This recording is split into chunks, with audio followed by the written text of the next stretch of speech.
예, 먼저 간단한 인사말부터 전해주겠습니까? 소리가 잘 전달이 되나요? 네, 안녕하세요. 범죄도시 2를 연출한 이상용입니다. 반갑습니다.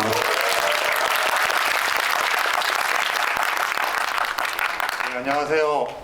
저는 익물을 추앙하는 BA인터의 장원석입니다. 반갑습니다.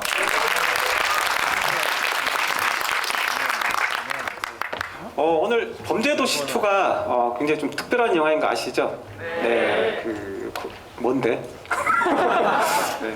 지금 코로나 이제 시대를 거치면서 굉장히 이제 극장가가 이제 어려워지고 좀 한국 영화들도 이제 좀 침체한 상황인데 지금 이제 뭐 닥터 스트레인지 2를 이제 시작으로 해서 지금 극장가 조금 활성화를 끼치고 있는 이제 시작이 되고 있는데 아직 한국 영화가 뭔가 일탈 성과를 내지는 못했습니다. 그래서 이 범죄도시 2의 이제 관객분들의 어떤 좀 관심과 지지에 따라서 이어지는 한국 영화들이 선전할 수 있는 기회를 가질 수 있을 거라고 생각이 됩니다. 자, 그럼 제가 이제 먼저 질문을 이제 드릴 텐데요. 이제 질문 드린 동안 익명인들이 게시판에 보시면은 지금 상단에 이제 올라가 있을 거예요. 거기 이제 질문을 남겨주시면은 조금 이따 제가 바로 질문을 드리도록 하겠습니다. 자, 그럼 먼저 제 두 분께 먼저 공통 질문인데요. 이게 단순히 뭐 흥행이 되었다고 해서 속편이 만들어질 수 있는 건 아니라고 생각이 드는데요. 이 영화가 가지고 있는 캐릭터의 힘 그리고 팀플레이의 어떤 재미가 속편을 보고 싶다는 어떤 그런 욕구를 가지게 만드는 것 같습니다. 범죄도시 속편을 만들 때 특별히 좀 이렇게 고심을 했던 부분들이 있을 것 같은데요. 어떤 것들이 있을까요? 저부터 할까요? 네. 속편을 만들 때 고심했던 부분은 형사들은 이제 그대로 있는데 이제 빌런이 다르잖아요. 그러니까 이 다른 빌런을 어떻게 또 재밌게 또 만들 수 있을까 하는 고민이 제일 컸던 부분인 것 같아요. 그 강혜상이라는 인물이 1편의 그 장첸 패거리랑은 약간 좀 틀리게 독고다이거든요. 혼자서 베트남에서 자기 부하들도 버리고 한국으로 넘어와서도 그건 마찬가지이기 때문에 약간 그런 부분에서 변별점은 또 챙겨가고 좀 더 뭔가 빌런 재밌는 빌런이 또 어떻게 어떻게 하면 더 재밌게 관객들한테 보여줄 수 있을까에 대한 고민이 가장 컸던 것 같아요. 네.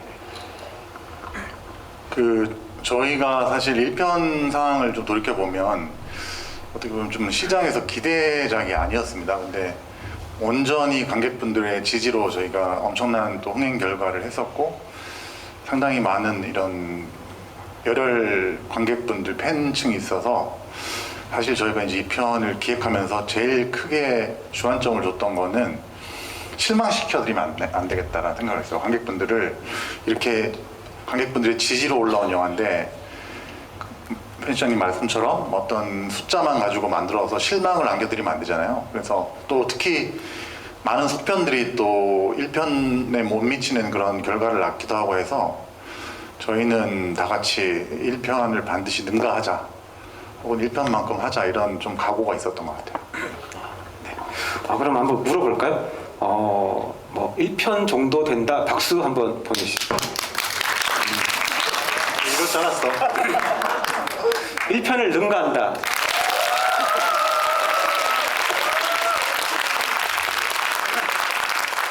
감사합니다. 예. 네. 아무래도 이제 범죄도시 이제 전편을 보게 되면 이제 장첸이라는 굉장히 이제 뭐 지독하지만 매력적인 이제 악당이 이제 등장을 하게 되는데 특히 시리즈로 만들어지는 영화들의 가장 중요한 점은 저는 캐릭터라고 생각이 들거든요. 그 중에서 특히 이제 그 이 빌런의 존재가 돋보여야만 지금 마동석이 연기하고 있는 이 형사가 그런 액션을 벌일 때 그 통쾌함이 더 이렇게 커지는 것 같아요. 그래서 이 빌런이 영화 보실 때 이게 그런 액션들이 좀 속 시원하게 와닿으셨다면은 그 빌런을 제대로 이제 캐릭터를 구축했다라고 아마 생각을 하시면 될 것 같습니다.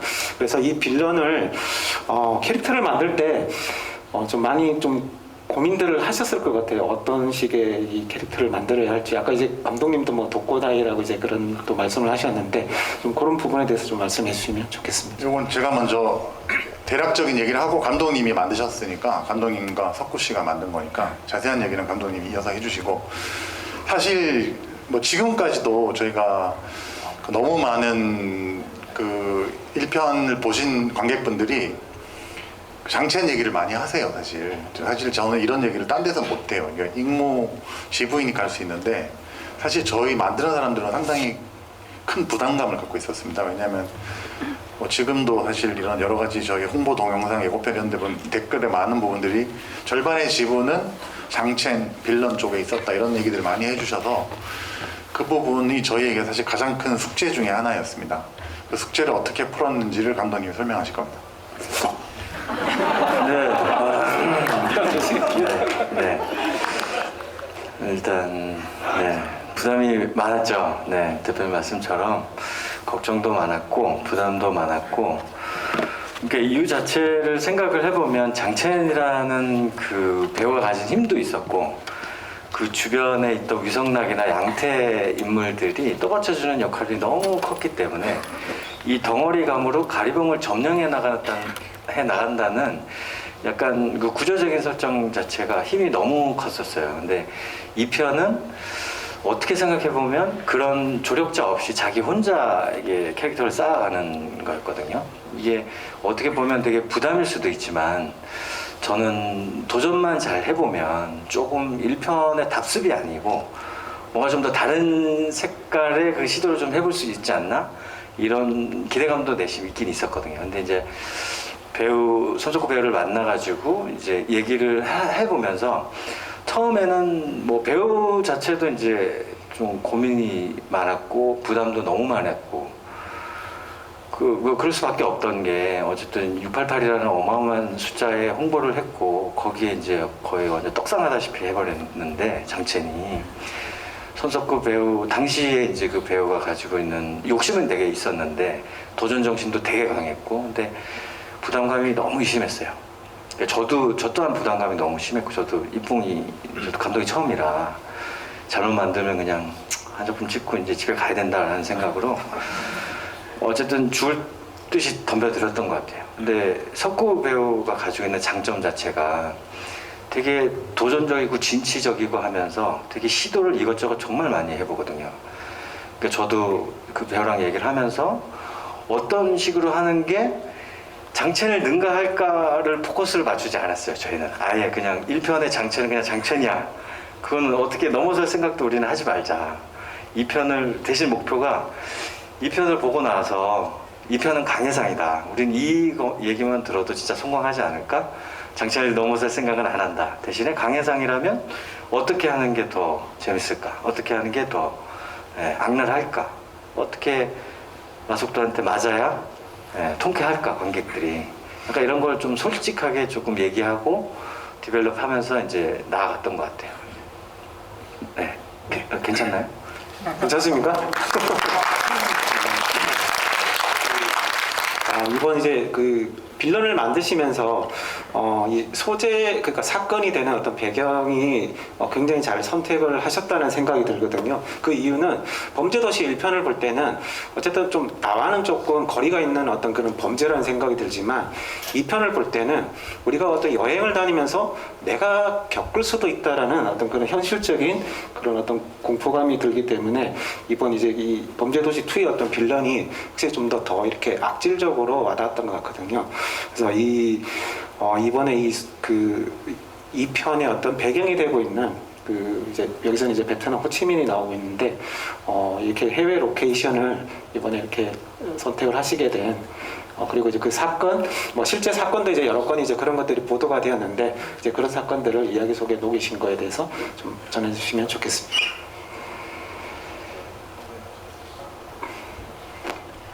네, 요 부분은 마동석 배우님이 이제 뭐 말씀하신 부분도 있지만 1편을 만들 때부터 이미 시리즈로 생각을 하고 계셨어요.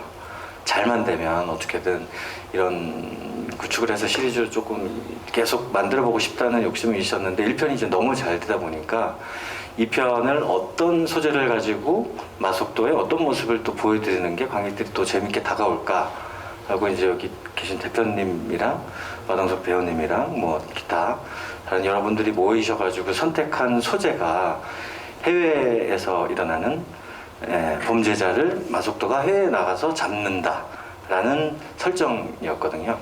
그러니까 제가 이 제안을 받고 나서도 생각했던 부분이 일단 1편은 가리봉이라는 도시 안에서만 일어나는 이야기잖아요. 저는 이거를 서부극이랑 비슷하게 생각했었거든요.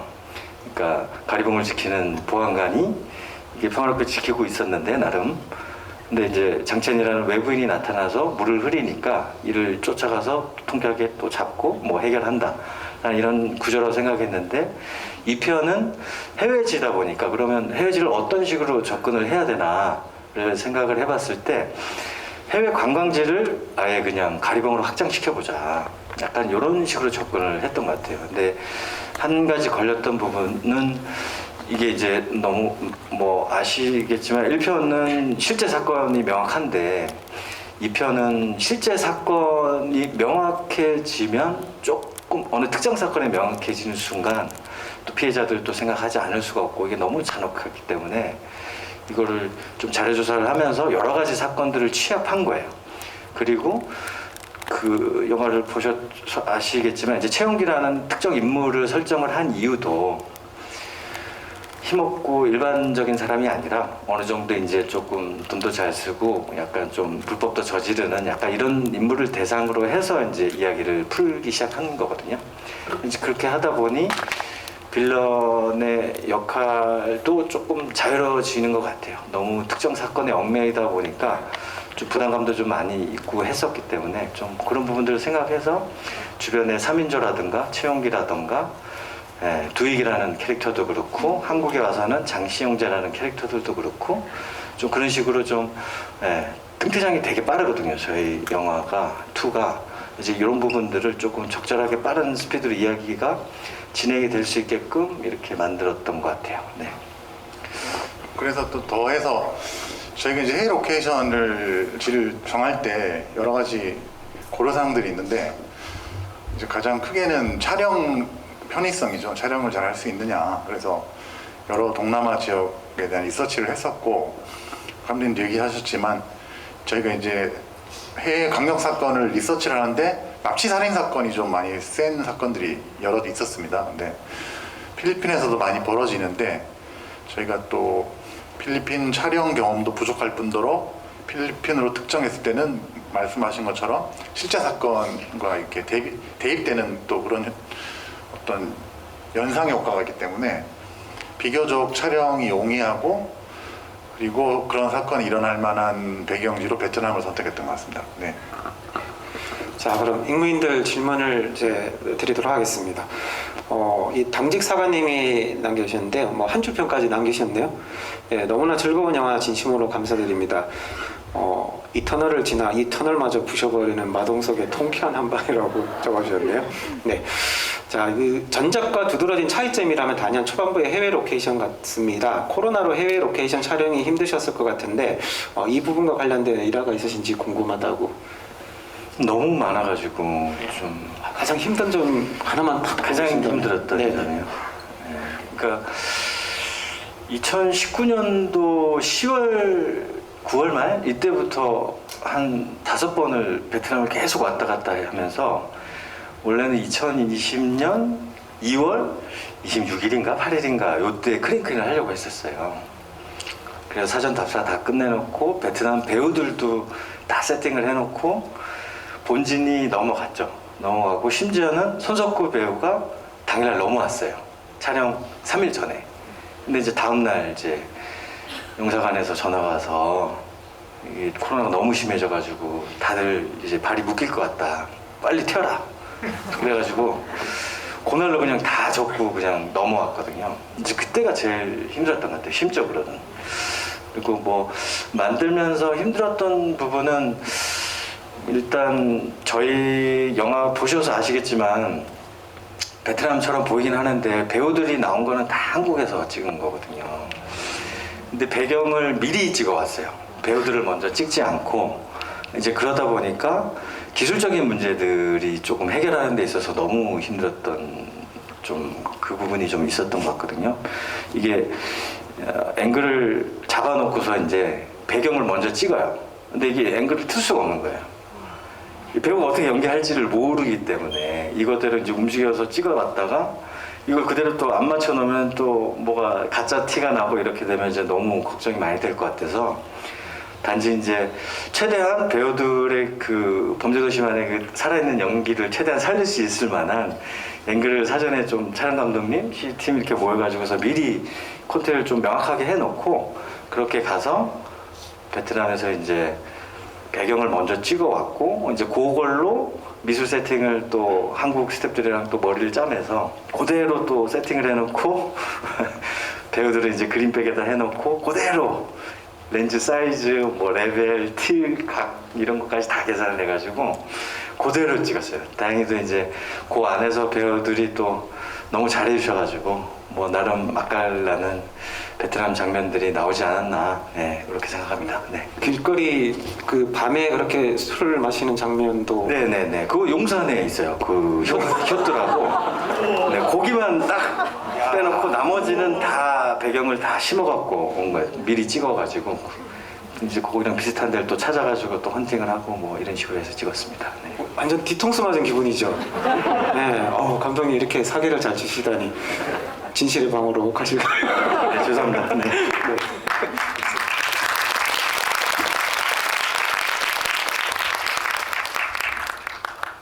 근데 이렇게 촬영하는 방식이 한국 영화에서 뭐 이렇게 자주 있는 것인가요? 아니면 이번 범죄도시 2에서 이게 적극적으로 이렇게 활용을 하게 된 것인가요? 이런 합성 촬영 사실은 뭐 흔하죠. 사실 드라마도 그렇고 300 같은 게 대표적인 예고. 근데 이제 감독님들은 대부분 아날로그 촬영을 좋아해요. 저는 그 영향이 크리스토퍼 롤란 감독의 영향이 아닌가 이런 생각이 들 정도로. 그러니까 CG를 기본적으로 좀 회피하고 싶은, 왜냐면은 그 실사 촬영보다는 좀 리얼리티가 떨어지고 또 디테일하게 보면 더 잡히니까요. 그래서 저희 당연히 이제 실사 촬영을 준비했었고 많은 노력을 진짜 했었어요. 그 심의도 통과해야 되고 공안이잖아요. 이제 살짝 감독님이 이제 점프한 게 있는데, 신천지발 저희가 코로나 확진자 수가 너무 이제 증가하니까 베트남에서 그 전날 어떤 일이 있었냐면 아시아나 항공이 인천에서 이제 베트남으로 가는데 해양을 시킨 거예요. 착륙을 불허했어요. 심상치 않은 이제 어떤 전조잖아요. 그리고 이제 다음 날 영사관에서 너네 지금 짐 싸서 가지 않으면 붙잡혀서 2, 3주 동안 격리를 당한다, 강제로. 그러면 저희 완전히 망하는 거거든요. 그래서 부랴부랴 왔고 계속 호시탐탐 가려고 했었어요. 왜냐면 감독님께서 가서 찍고 싶어 하시니까. 근데 거의 뭐 재정비해서 한국 촬영을 끝내고 계속 기다리는데도 뭐 나아지잖아요. 그로부터 2년 동안 나아질 기미가 없어서 저희가 재작년 말인가 1년 차 말에 아마 결정을 했을 거예요. 안 되겠다, 이렇게 하다가는 아무것도 못한다. 감독님과 주요 키스텝 촬영 감독님 비롯해서 몇 명만 넘어가서 먼저 배경을 다 찍고 오시고 거기에 맞춰서 광량이 좋은 5, 6월에 해외 분량을 찍자, 이렇게 해서 마친 거죠. 그리고 많은 테스트를 하고 CG를 엄청 끌어올려가지고, 근데 이만큼의 분량을 이런 식으로 작업한 건 아마 한국 영화에서는 저희가 처음인 것 같아요. 예. 어쩔 수 없는 선택이었습니다. 저희도 실사를 찍고 싶어 했지만 영화를 완성해야 되잖아요. 그런 어쩔 수 없는 이유로 그런 불가피한 방법을 쓰게 됐습니다. 예. 큰 박수가 필요할 것 같습니다.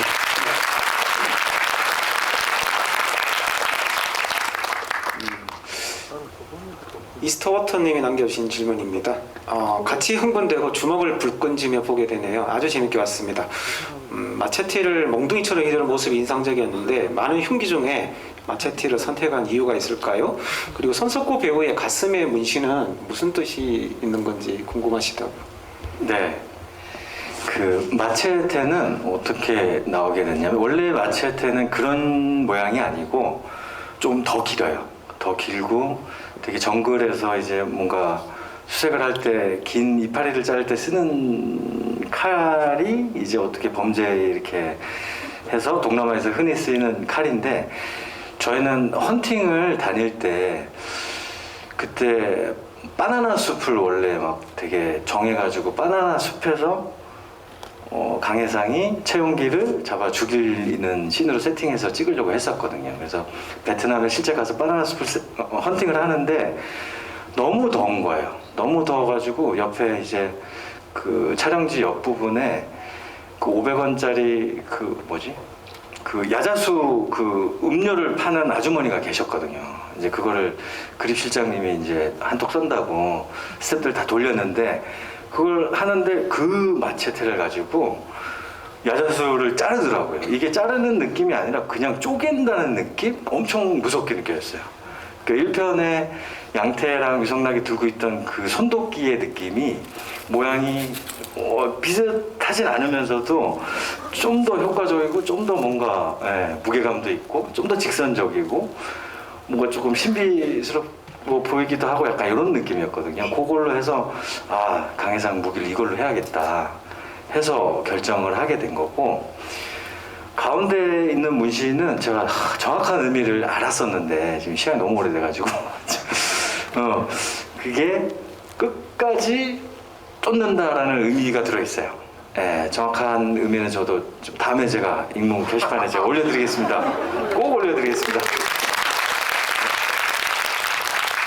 그거를 이제 뭐 무술 하시는 코리아 타투에서 이제 여러 디자인을 주셨고, 그걸 이제 송석구 배우랑 같이 몸을 만들어가면서 이제 이것도 붙여보고 저것도 붙여보고 했는데, 약간 좀 해외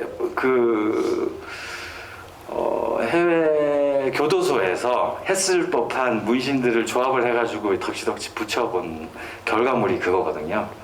그거는 이제 중국말이고 다음에 제가 꼭 올려드리겠습니다. 죄송합니다. 하나만 제가 문신 회사, 그러니까 무술이 아니라 문신 회사 타투 코리아라고, 저희 범죄도시 때만 해도 사실 막 시작하시는 분이었는데 김기수 대표님 회사고, 인터내셔널 타투 라이선스가 있으신 분이에요.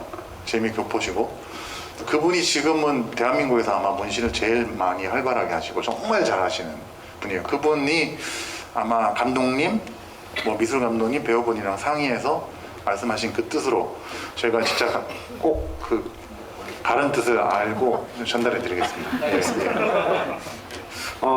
감독님 그 코코넛을 이렇게 쪼개는 걸 보고 무섭다고 하셨는데, 또 그게 또 감독님 입장에서 또 굉장히 또 신나는 발견이셨네요. 네, 맞습니다. 너무 좋았어요.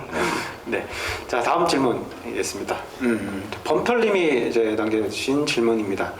너무나 재밌었고 스펙트클한 만큼 궁금했던 점은 기존 인물과 새로운 인물을 등장시키면서 감독님만의 전작과 다른 차별점이자 전략적인 부분이 있으셨는지, 꼭 표현을 하고자 했던 부분이 있는지, 그리고 관객들이 봐주었으면 하는 부분이 있는지 궁금하다고 남겨주셨는데요.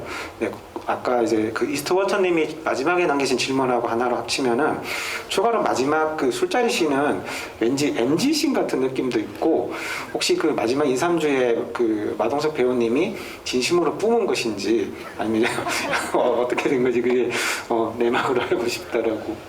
네.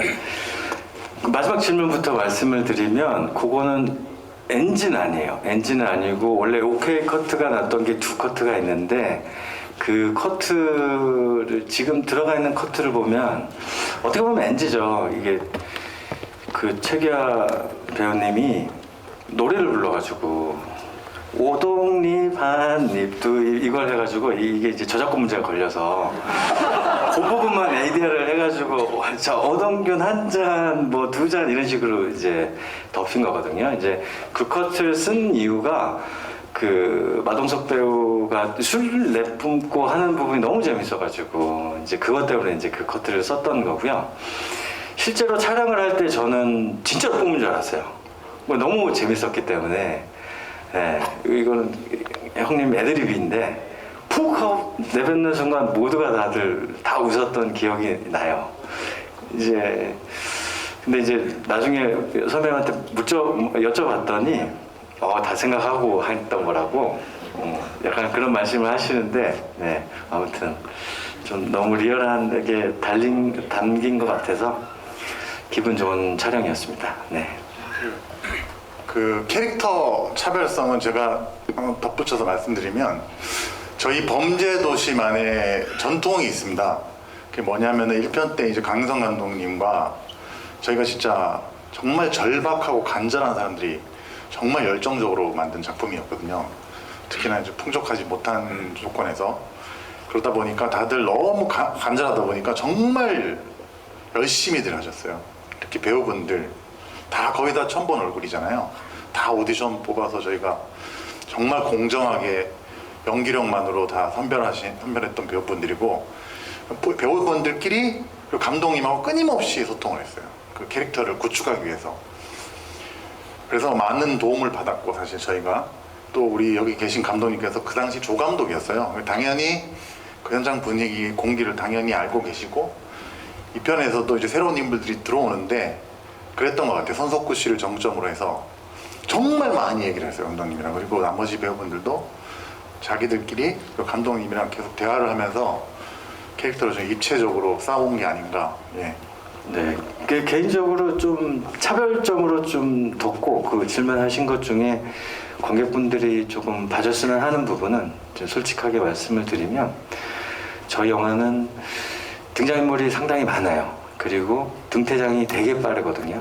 근데 그 캐릭터의 등퇴장을 확실하게 각인을 시키길 바라는 마음이었어요. 그게 제일 컸어요. 뭐 초반에 나오는 그 3인조의 이야기부터 해서 이 사람을 어떻게 등장을 시켜서 어떻게 퇴장을 시키는 게 이야기 흐름도 방해하지 않고 깔끔하고 좀 재밌게 빠르게 또 넘어갈 수 있을까? 그 최원기는 어떻게 죽여야 될까? 그리고 뭐 최춘백의 이제 살수들 같은 경우도 등장을 어떤 식으로 하는 게 더 좋을까? 또 퇴장을 어떤 식이 또 임팩트가 또 있고 강희상을 또 어떻게 살릴 수 있을까?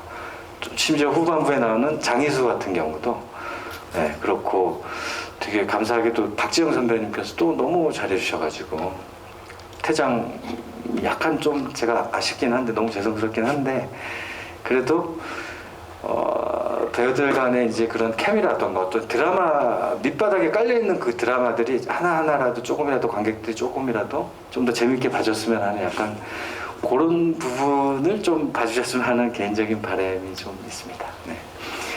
지금 이제 영화 보셨는데 감독님이 이렇게 잘 봐주셨으면 하는 그런 포인트를 뭐 이렇게 잘 전달이 잘 되셨나요? 예, 잘 되셨으면 박수 한번.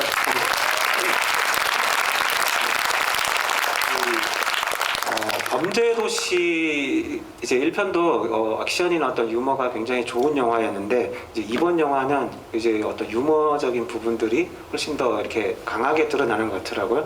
근데 이게 액션하고 이게 조금 어떤 뭔가 이렇게 차이가 있는 게 아니라 굉장히 좀 균형 있게 잘 흘러가기 때문에 그런 부분들이 이제 어떤 이 대중 영화로서의 어떤 그런 좀 끔찍한 범죄 행각이 나오지만 좀 더 이렇게 다가서기가 조금 더 쉬운 것 같고 그런 한편으로는 또 그런 것들이 이제 쌓이면서 이제 벌어지는 액션들이 이제 뭐 통쾌하고 시원하고 이런 감정적인 것들이 잘 전달이 되는 것 같은데요.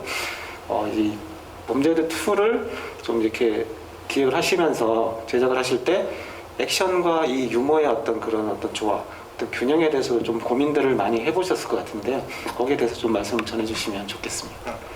그 지점은 사실 저희 영화 범죄도시 그 시리즈의 가장 큰 특색 같은 게 이제 단짠이잖아요. 그래서 1편 때도 참 영화가 특이하다. 너무너무 쌀벌한데 너무너무 웃기고 그게 종합적으로 약간 코스 요리처럼 짜고 달고 좀 잔인하고 웃기고 잔인하고 웃기고 그것을 관객분들이 좋아했기 때문에 그 기조를 유지하자는 큰 틀이 있었어요. 그래서 저희가 대본을 그렇게 썼고 그다음에 이제 저희가 풀이하면서 감독님이랑 선배님이랑 배우분들이랑 계속 얘기하면서 그 지점을 놓치지 않으려고 많이 애를 쓴 것 같아요. 감독님? 네. 유머와 액션. 일단 유머 쪽을 말씀을 드리면 일단 저한테는 되게 큰 무기라고 생각했거든요. 이게 해외 범죄에 대한 잔인함을 통쾌함으로 바꿀 수 있는 가장 큰 무기라고 생각했어요. 거기에 더해서 마속도와 함께 가는 그 전일만이라는 캐릭터를 1편에서는 약간 좀 드라마적인 요소로 좀 많이 사용했다고 저는 생각을 하거든요. 일단 장애물을 좀 내부적으로 설정을 해놓고 그 장애물 사이에서 뭔가 드라마를 조금 쌓아가면서 그걸 코믹으로 약간 푸는 게 정말 잘 통했다고 저는 생각을 했기 때문에 일단 마속도가 한국이 아니라 해외에 나갔을 때 장애물을 최대한 많이 세우는 게 어떻게 보면 이제 전일만 캐릭터를 힘들게 하는 거긴 한데 그 안에서 분명히 코미디가 나올 것이다 라는 약간 그런 편안한 믿음이 좀 있었던 것 같아요. 최기하 배우를 되게 믿고 있었고 또 동석이 형님과의 호흡도 너무 좋았기 때문에 두 분이 약간 그 부분에 좀 용기를 많이 얻어서 코미디를 약간 1편보다는 약간 조금 더 밝게 가도 좀 되지 않을까라는 좀 생각을 했던 부분이고 액션 부분은 마동석 배우님과 무술 감독님, 이제 허명영 무술 감독님이랑 같이 이제 얘기를 할 때 이 해외에서 직접적으로 일어나는 잔인한 범죄가 일단 대중들도 어느 정도는 많이 알고 있고 접한 상태에서 이 악랄한 놈을 마지막에 잡을 때 정말 통쾌하게 느꼈으면 좋겠다라는 약간 그 코드를 응징으로 잡고 들어섰거든요. 어떻게든 응징을 한다. 그 응징이 먹히려면 최대한 늦게 잡아야 되잖아요. 좀 힘들게 잡아야 되고 약간 그런 부분에 있어서 좀 구조적으로 그런 부분을 차용을 해서 좀 이야기를 만들어 갔던 게 조금 유효하지 않았나 약간 그런 생각이 좀 들어요. 그 노님이 남겨주신 질문인데요. 영화 잘 봤습니다. 특히 마지막 장면인 둘의 버스 격투신이 인상적인데요. 아무래도 두 분 다 키도 있고 덩치도 있으신 분들이라 좁은 버스 안에서 장애물이 많은 공간에서 싸우기가 많이 힘들었을 것 같은데 이 마지막 대결을 위해 어떻게 준비를 하시고 만들어 가셨는지 또 이 마지막 대결 장소를 뭐 버스로 선정을 한 이유가 있을까요? 라고 질문 남겨주셨습니다. 그 버스라는 아이디어는 초반부터 버스라고 정해놓고 들어가진 않았어요. 일단 도망가기 일보 직전 1편의 장첸이 공항에서 도망가기 일보 직전에 잡혔듯이 도망가기 일보 직전에 잡히니 가장 통쾌하다.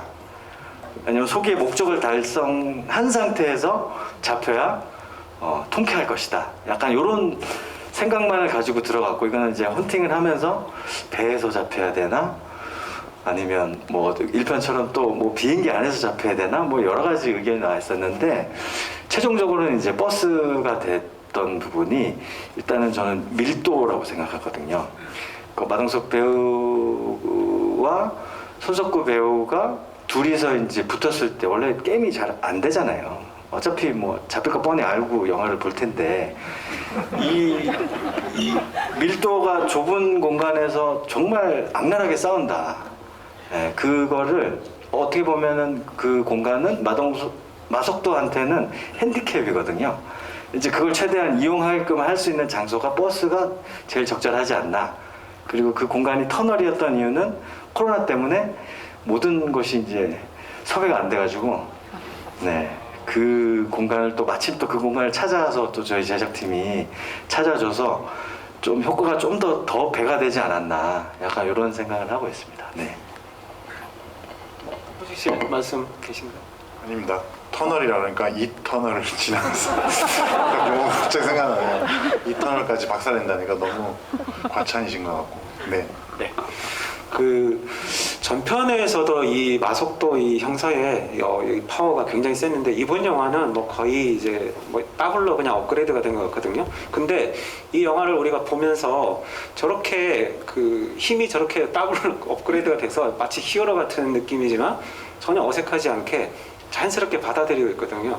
그렇게 받아들일 수 있다는 거는 캐릭터를 만드는 게 굉장히 성공적이었다는 어떤 그런기 때문에 가능했다고 생각이 드는데요. 이번 속편에서 이 마속도 캐릭터의 이 액션 장면들을 보면 전편보다 훨씬 더 이렇게 과격하고 좀 굉장히 더 힘이 넘치는 어떤 그런 모습인데 이렇게 또 설정을 하신 이유가 있을까요?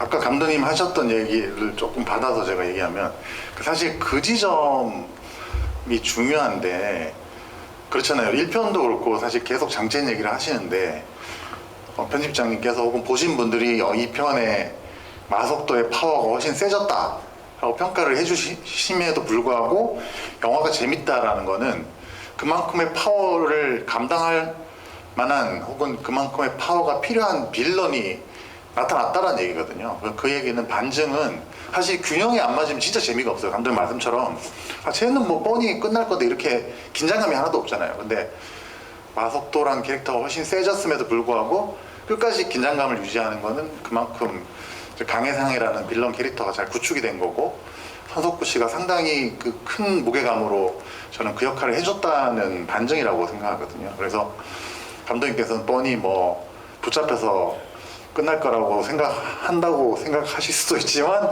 끝까지 어떻게 될지 모른다는 그런 힘의 균형을 맞춘 어떤 두 캐릭터의 파워가 있지 않았나 이렇게 생각합니다. 저는. 예. 자, 그럼 그 도팔님이 남겨주신 질문인데요. 영화 너무 재밌게 봤습니다. 1편과 여러 영화들의 오마주가 많이 아는 만큼 더 즐길 수 있는 영화인 것 같습니다. 개인적으로 손석구 배우님을 좋아하는데 이번 영화에서 이미지 변신을 완벽하게 소화를 하셔서 또 다른 매력을 느낄 수 있었던 것 같습니다.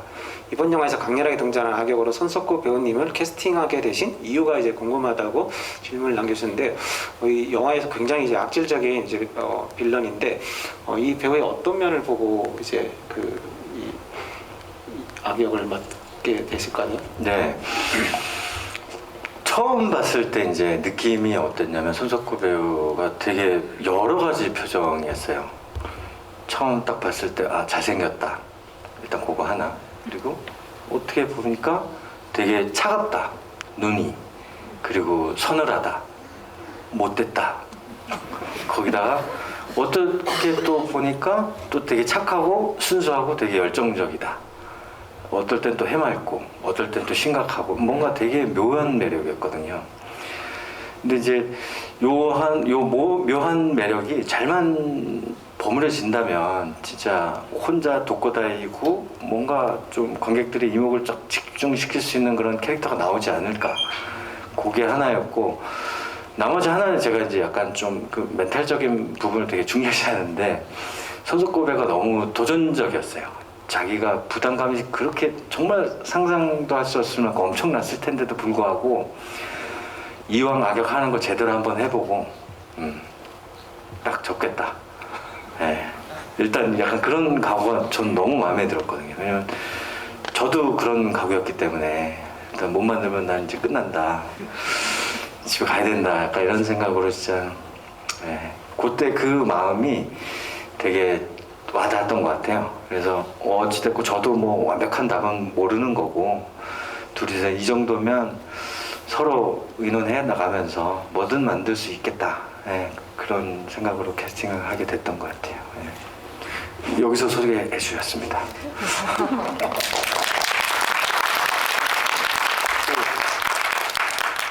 손석구 씨. 네, 제가 익모다음으로 추앙하는 배우인데 구 씨는 그 저희가 1편 때도 그랬고 사실은 뭐 캐스팅이라는 게 순위가 있잖아요. 사실은 순위가 있고 저희가 항상 이렇게 원하는 배우를 캐스팅할 수는 없습니다. 저희 뭐 어떤 영화든. 그래서 좀 후보군이 있었고 저희는 다 전원 합의, 지금도 그러고 있거든요.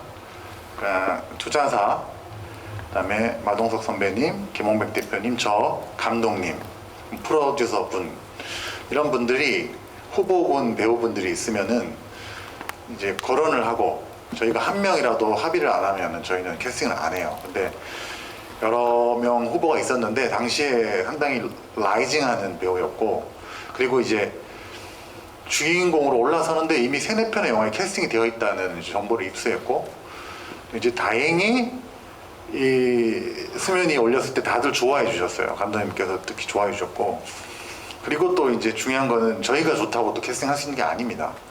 근데 그 손석구 씨가 저희 1편을 너무 재밌게 봐가지고 다른 것들 다 거절하고 저희 거를 해주셨던 것 같아요. 그래서 그러니까 감독님 말씀의 핵심인 것 같은데 또 이건 1편 때랑 똑같은 거예요. 너무 간절한 두 사람이 정말 많은 얘기를 했어요. 저희가 옆에서 보면서 와, 저 두 분은 왜 이렇게 얘기를 하지? 싶을 정도로 촬영 전에 촬영할 때 쉬는 날 계속 얘기하고 그런 노력들이 좀 캐릭터 구축에 큰 도움이 된 게 아닌가 저는 그렇게 봤습니다. 네. 28청춘님이 남겨주신 질문입니다. 너무 재밌게 잘 봤습니다. 나쁜 놈이 왜 나쁜 놈이고 형사는 왜 범인을 잡으려 노력하는지에 대해 심플하게 접근한 게 너무 좋았습니다. 영화의 액션 사운드가 굉장히 인상적이었는데 특히 중점을 둔 사운드 액션씬이 어떤 장면이 있는지 궁금하다고. 단연 버스씬이죠. 버스씬이고 저는 그 마체테 강혜상이 가지고 있는 이 마체테 사운드에 좀 신경을 좀 많이 썼어요. 그리고 믹싱을 할 때 되게 중점을 뒀던 부분이 그 강혜상이 뼈가 부러지는 소리, 그 갈비뼈 부러지는 소리하며 펀치 힘이라던가 이런 부분들이 다 코드가 응징, 통쾌함, 이 강혜상이라는 인물을 철저하게 때려 눕힌다. 이 악랄한 놈을 약간 이런 식으로 좀 사운드 세팅을 했던 부분이고, 거기에 더 필요한 부분이 강혜상은 맞아도 무조건 일어난다. 마지막까지 눈빛을 잃지 않는다. 요 약속은 배우랑 꼭 하고 왔거든요. 이제 그 부분이 좀 잘 포커싱이 되지 않았나 생각합니다. 믹싱실에서도 좀 많이 도움을 주셨고, 또 ADR 같은 부분, 그리고 폴리도 실제 버스를 또 따로 빌려가지고서 다 하나하나 다 땄거든요. 부산에서. 약간 그런 노력들을 좀 많이 했던 것 같아요. 타격감이라던가 뭔가 칼에 베이는 소리, 그리고 엘리베이터 씬에서 그 칼이 꼽히는 소리, 너무 잔인하지 않은 선에서 웃으십니까? 제가 오늘 이 자리에서 진짜 꼭 드리고 싶었던 얘기가 있는데, 너무 큰 오해가 있는 게, 저희가 이제 의도적으로 15세를 노린 게 아닌가라는 좀 얘기들이 있는데 절대 기필코 아니고요. 제가 이건 맹세할 수 있고, 1편이 잘 되고 나서 제가 좀 섣부르게 2편은 15세 관람가로 만들겠다고 설레발을 쳤다가 엄청난 비판을 받았어요. 망한다, 얘들 봐라, 벌써 잘 됐다고 저런다. 그래서 이 영화의 본질 혹은 이 영화의 재미가 청구에서 나오는 건데, 그래서 저희는 포기했습니다. 포기하고 대본을 봤을 때 너무 내용이 잔인하잖아요. 그리고 이제 유사성, 모방범죄, 납치, 살인 이런 거는 도저히 이거는 15세가 나올 수 없다고 생각을 했고, 다만 저희가 1편 때부터 가지고 있었던 원칙이 뭐냐면, 잔인함을 적나라하게 묘사하지 말자. 그건 잔인함을 넘어서서 잔혹한 거고 불편한 거잖아요. 그래서 1편 때부터 저희가 관객분들이 보기에 불편한 지점들은 최소한으로 눌렀어요.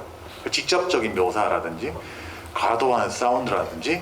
근데 저희가 2편 때는 정말 청구를 받을 생각으로 감독님이 사운드에 대한 되게 그런 게 있으세요. 집착과 고집 이런 게 있으셔가지고 거의 타협을 거의 안 해주셨어요. 물론 뭐 해주셨지만, 그래서 이거는 15세를 받을 수 없다 이렇게 생각을 하고 넣었어요.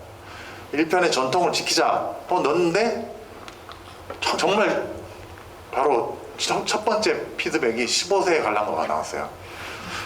저희가 청불이지만 무조건 청불 영화도 15세를 일단 넣긴 해요.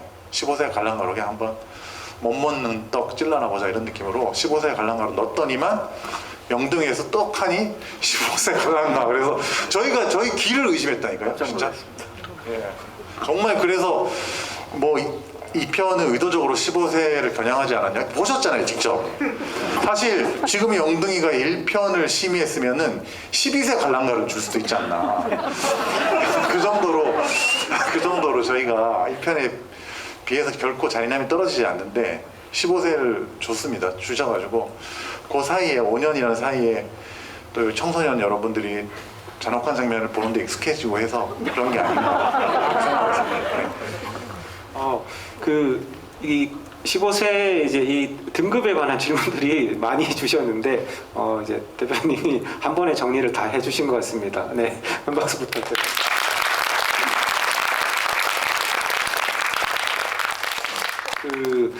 이제 뭐 버스 안에서 벌어지는 이제 액션을 이제 얘기를 하셨는데, 영화에서 액션이 여러 번 이렇게 나오고 있잖아요. 이제 특히 저는 이제 그 베트남에서 집안에서 벌어지는 액션씬이 굉장히 이제 거칠고 이제 박력이 넘치는데, 이 또 굉장히 인물 사이에 가까운 거리인데 이 카메라가 계속 그렇게 같이 그 롱테이크로 이렇게 가는 씬이 있더라고요. 이제 그런 장면들이 이제 굉장히 인상적이어가지고 이 영화 전반에 걸쳐가지고 액션을 이제 구성을 하실 때 편집으로 이제 살리는 액션과 이 롱테이크 액션을 구성하는 그 두 가지를 어떻게 좀 이렇게 배치를 하셨을까요? 처음 등장하는 이제 강해상 씬에서 저희는 모든 앞으로 다음 이야기가 궁금해질 거라고 생각을 했어요.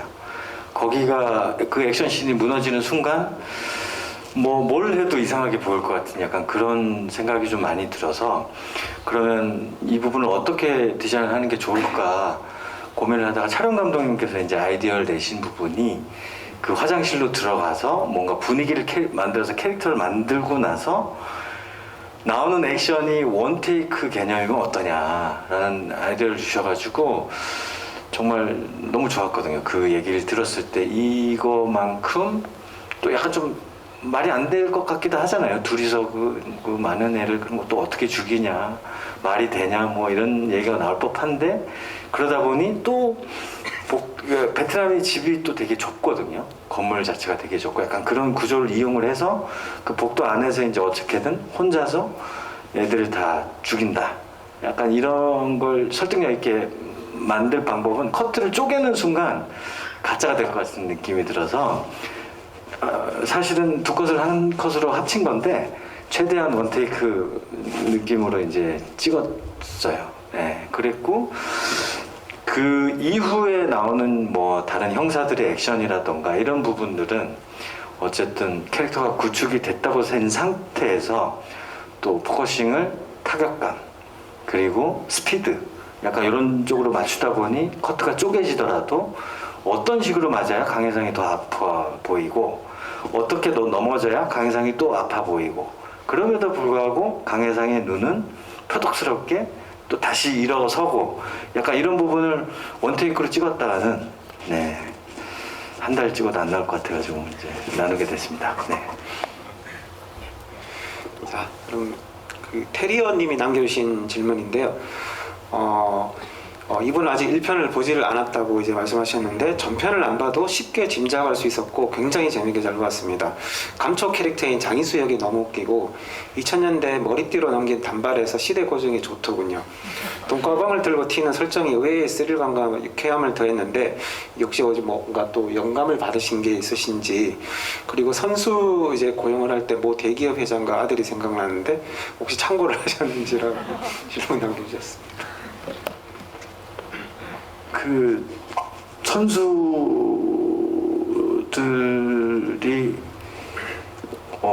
명확하게 어떤 누구를 얘기하시는지 이제 제가 몰라서 답을 좀 쉽게 드리기가 조금 힘들어요. 예, 이게 실제 있었던 일이긴 한데 하나 얘기하신 거 아니야? 하나. 네. 그건 아닙니다. 거기는 아닙니다. 네, 그건 아니고 실제로 뉴스에 나왔던 사건이긴 하거든요. 실제로 형사가 넘어가서 그런 일이 있었던 거는 뉴스에 나왔기 때문에 거기까지는 제가 말씀을 드릴 수 있는데 그 다른 질문이 뭐였죠? 장희수. 네, 장희수 캐릭터는 조력자를 원래 시나리오 단계 때부터 이제 있긴 했는데 장희수를 어떤 식으로 가져올까에 되게 집착을 되게 많이 했거든요. 등장인물이 처음부터 등장하는 게 아니고 한국에 오자마자 새로 등장을 하는데 이게 자칫 잘못하면 뻔해 보이고 재밌었으니까 그냥 나와서 그냥 소모되는 이야기로 풀기에는 그 캐릭터가 저는 너무 아깝다고 생각을 했고 또 이야기 구조적으로 생각을 해보시면 마석도와 손석구가 돈가방을 들고 추격을 할 때는 다 숨어 있어요.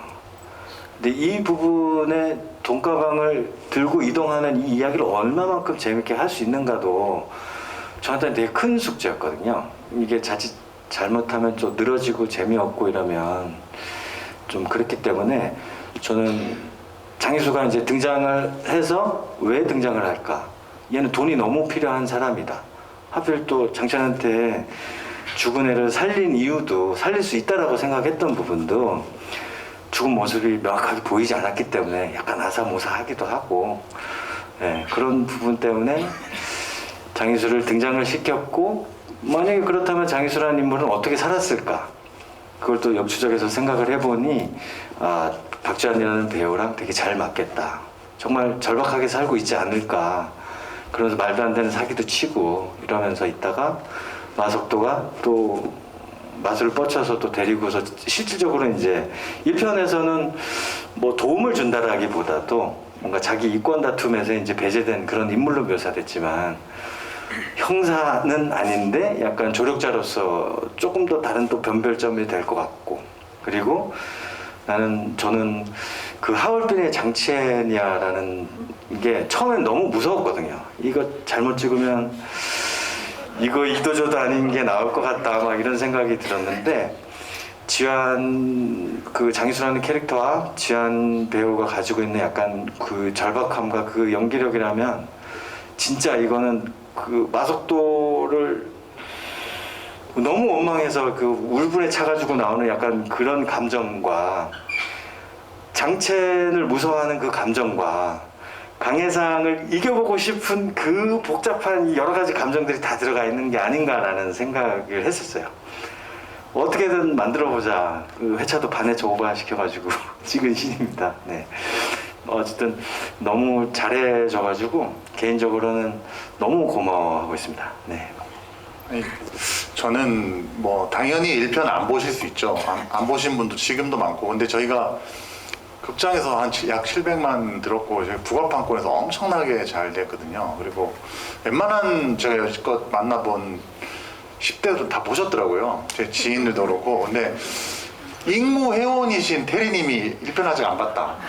이분은 15세 아니면 16세로 좀 유추가 되는데 틀림없이 10대다. 그렇기 때문에 아직도 1편을 안 보신 게 아닌가. 근데 1편을 안 보고도 2편을 보고 1편이 유추되거나 혹은 2편이 충분히 재밌다고 하면 저희는 소개의 목적을 달성한 거죠. 네, 너무 감사한 말씀입니다. 네. 네. 세리아님은 나중에 따로 한번 뵙겠습니다. 10대 맞죠? 10대! 네, 이제 시간이 벌써 이게 1시간이 다 되네요. 네, 이제 마칠 시간이 다 됐는데 짧게 그 질문 한 2개만 더 드리도록 하겠습니다. 그 1편의 명대사 기억하시죠? 혼자 왔니? 나 싱글이야. 네, 기억하시죠? 네. 근데 이게 또 버스 안에서 또 이 또 기억에 남을 만한 명대사가 나오는데요. 누가 오야 이 대사는 어떻게 5대5로 어떻게 나눠가실까요? 누가 오야 이거 대본에 써여져 있는 대사인가요? 아니면 뭐 전작 같은 경우는 애드리브로 알고 있는데 이번 경우는 어떻게? 그러니까 대본에 쓰여 있는 대사는 아니에요. 그 부분에 어떤 포인트가 있어야 된다. 그것만 정해놓고 들어갔고, 촬영 전에 마동석 배우님께서 아이디어를 몇 가지를 가지고 오셨는데 그 중에 채택된 것 중에 한 가지. 그리고 저는 이제 애드립의 그 경계성이 약간 좀 모호한데, 아무도 모르다가 그냥 촬영 들어갈 때 내뱉는 게 애드립이라고 알고 계시잖아요. 근데 그런 식의 애드립은 아니고 요건 어때? 요건 어때? 라고 말을 하고 한번 해볼까? 이러고 나서 이제 들어가는 게 저희만의 이제 그런 연기하는 마동석 배우님의 약간 스타일이시거든요. 그러니까 뭐 100% 애드립이라기보다도 사전에 재밌을 것 같은 그런 아이디어를 피칭을 먼저 하세요. 되게 재밌게. 그러면 그걸 듣고 여기 계신 대표님이나 뭐 다른 대표님 뭐 이런 분들이 다 모여가지고 재밌는데 한번 해볼까? 그러면 이제 하는 거죠. 네. 그렇게 해서 탄생한 게 5대5입니다. 그래서 이제 그거 진짜 그게 이제 명장면이고 폭소가 터졌던 건데, 흐름이 이런 거잖아요. 극강의 긴장감이 있는 도입부에 어떤 빌런이 의미심장한 대사를 치잖아요. 너 혼자야? 그러니까 이제 나 아직 싱글이야. 그러니까 빌런의 표정이 띠용 이런 표정이잖아요.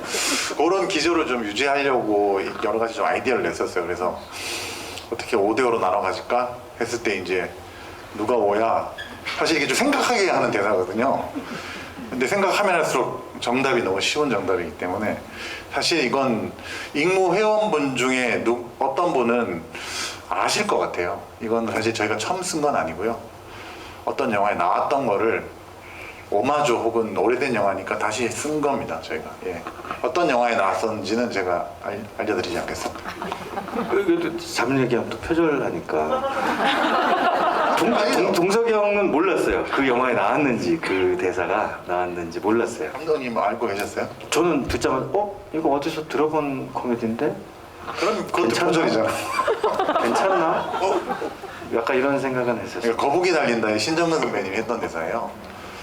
그리고 나서 뭐 아예 안 쓰인 것도 아니고 그게 처음인지 어떤지 모르겠는데 그 뒤로도 몇 번 쓰였는데 너무 잘 살린 거죠, 상황상. 사실 이렇게 심각한 상황에서 이렇게 약간의 혀를 찌르는 유머로 쓴 적은 없는 것 같아요. 예. 예, 알겠습니다. 뭐 시리즈가 계속된다면 이 마지막 장면 항상 이렇게 마무리가 되는 것도 굉장히 이제 재밌는 설정인 것 같습니다. 자, 이제 마칠 시간이 이제 다 됐거든요. 그래서 이 마지막 한 분의 이제 이분이 좀 화가 나셨어요. PC 엔진님이 남겨주신 건데, 네, 다 필요 없고 3편 언제 나오냐고.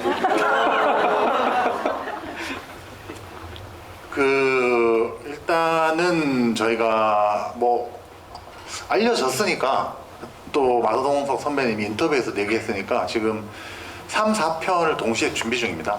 준비 중이고, 예. 지금 감독님께서 이제 이어서 3편을 해주시기로 했고, 근데 이제 이어서 계속 하는데 감독님이 그 2편을 한꺼번에 준비를 못하기 때문에 4편은 이제 다른 감독님을 저희가 구하고 있고, 대본은 3, 4편이 다 나와 있습니다. 그리고 3편을 하반기에 찍고 4편을 올해 내년 걸쳐서 이렇게 해서 아마 3편은 다 필요 없진 않죠. 2편은 잘 돼야 되고 재밌게 좋은 결과를 얻으면 1년 안에 저희가 한번 선보일 수 있지 않을까 싶고요. 4편은 뭐 시기에 따라서 뭐 6개월? 그것도 1년 안에 나오지 않을까 생각하고 있습니다. 근데 2편이 잘 돼야 됩니다. 여러분들이 도와주셔야 됩니다. 도와주십시오. 네. 영화가 너무 재밌기 때문에 뭐 이 영화 2편 얘기도 하는 와중에 빨리 3편부터 빨리 만들어라 이런 게 나올 수 있는 것 같습니다. 자, 그럼 오늘 두 분 수고해 주셨는데요. 이제 마지막 인사만 좀 간단하게 전해 주시겠습니까? 네, 익무 회원 여러분, 영화 정말 잘 봐주신 거 맞나요? 네. 그렇다면 너무 감사드리고, 오늘 뭐 너무 좋았던 시간이었던 것 같아요. 옛날 생각도 좀 많이 하면서, 네, 오래 걸렸거든요. 진짜 너무 오래 걸렸어요. 배우들도 많이 힘들었고 스태프들도 많이 힘들었고, 근데 어찌 됐건 네, 이 작품이 마지막이 안 됐으면 하는 바람입니다. 네, 잘 부탁드립니다.